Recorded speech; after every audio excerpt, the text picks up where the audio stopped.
around my story. Hello, I'm Sarah. Ever heard of a phobia before? Don't worry, it's not contagious or anything. It just means you're scared of something in particular. Places, people, things. I have a phobia, but I don't like to talk about it. And I definitely don't want to be seen in that state. I was in my second year at college.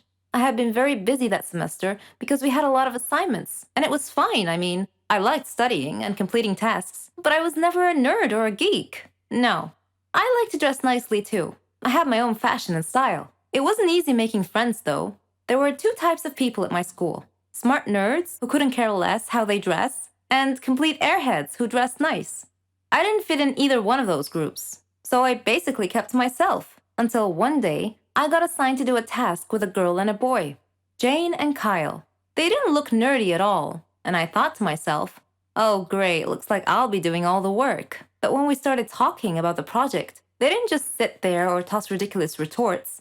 All three of us were having an actual conversation about the topic. I was so thrilled.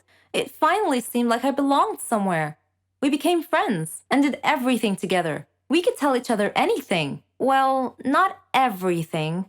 I had one secret from my friends. I never told them I had a phobia. Anyway, a year later, Jane moved to Germany with her parents. She was going to finish college there.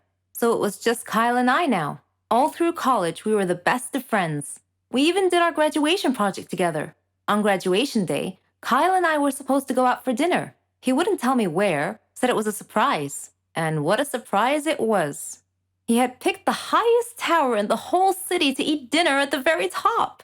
I don't have a problem with high places in particular. In fact, I'm sure I'll love the view if I ever make it to the top. No, I had a problem with the elevator. A phobia, to be precise.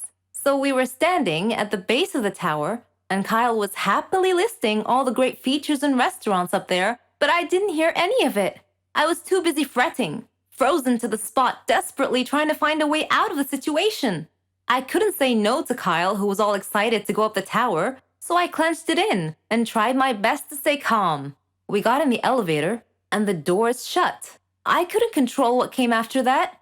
I was terrified, screaming and shouting hysterically, banging on the walls, then falling to the ground. Of course, I don't actually remember any of it. Kyle told me later on. The last thing I remember was the elevator doors shutting close. When I came to, I was at the hospital. Kyle was sitting by my bed looking worried. When he saw that I woke up and that I was feeling fine, he started laughing at me, saying, "Why didn't you tell me you had a phobia?" I felt ridiculous and started laughing too. And then, out of nowhere, he proposed. It was his plan all along, although he pictured it at the top of the tower. All that happened 3 years ago. We're married now, and we have a baby girl. I'm being treated for my phobia. It's not completely gone, but I'm way better now. Apparently, hiding my problems never solves them. I'll have to face them, sooner or later. I have drank and I've used drugs, but I've never suffered from withdrawals. I've never chosen drugs or alcohol over my loved ones. And I have never stolen anything in order to score. I'm not an addict, but I love one. And sometimes that's an addiction. Like so many other teens and young adults, I experimented with my fair share of recreational drugs and alcohol in high school. So when my younger sister started doing the same thing when she was 14, I wrote off her new habits as reckless, youthful behavior. She would grow out of this phase eventually, I thought, just like I did. But instead of getting bored with the lifestyle and moving on, she craved more of it. And by the time she was 19, the party drugs she was using were not even enough for her. And that's when she found heroin. One of the first things that gave away her addiction was her eyes, usually big and blue and full of light. They became dark and dodgy orbs that could never quite focus, never look you back, never hold your gaze. The look I had once found in them was long gone, and I felt uneasy whenever our eyes met, which, as she began to use more, became less and less frequent.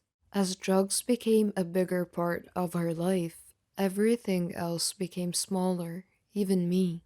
The days of us driving around our small town in my car, smoking a ball and blasting Sublime, were replaced with quick visits to her darkened bedroom, a space that I had left her in after I went off to college, which had transformed from a teenage safe haven into a dark cave filled with cigarette smoke, empty booze bottles, and stash boxes of every kind of opiate you could imagine, including heroin, oxycodone, and opium. The evidence was right in front of me, but sometimes it's easier to ignore the obvious than it is to embrace the uncomfortable. When we went out, which was rare because it was nearly impossible to get my sister away from the comfort cave she had built for herself, I wrote off her frequent visits to the bathroom and lack of appetite as stomach problems or even body issues. When she didn't laugh at our favorite comedy sketches, I told myself that maybe she'd just seen it too many times for it to be funny anymore.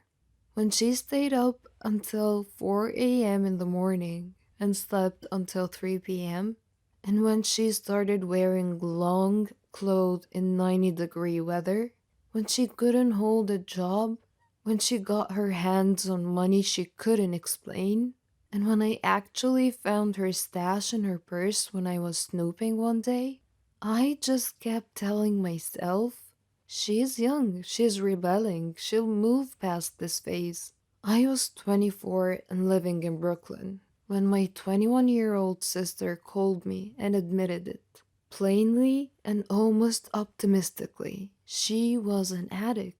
I think you already know this, she said, voice shaky and a little too loud. But I have a drug problem. Her confession gave me no choice but to admit it too. And suddenly, my entire world had changed. The lying, the stealing, the cheating, the messy parts of an addict's life don't really change from one user to the next. They're just as dark, just as sad, and just as unforgivable as you would imagine they would be.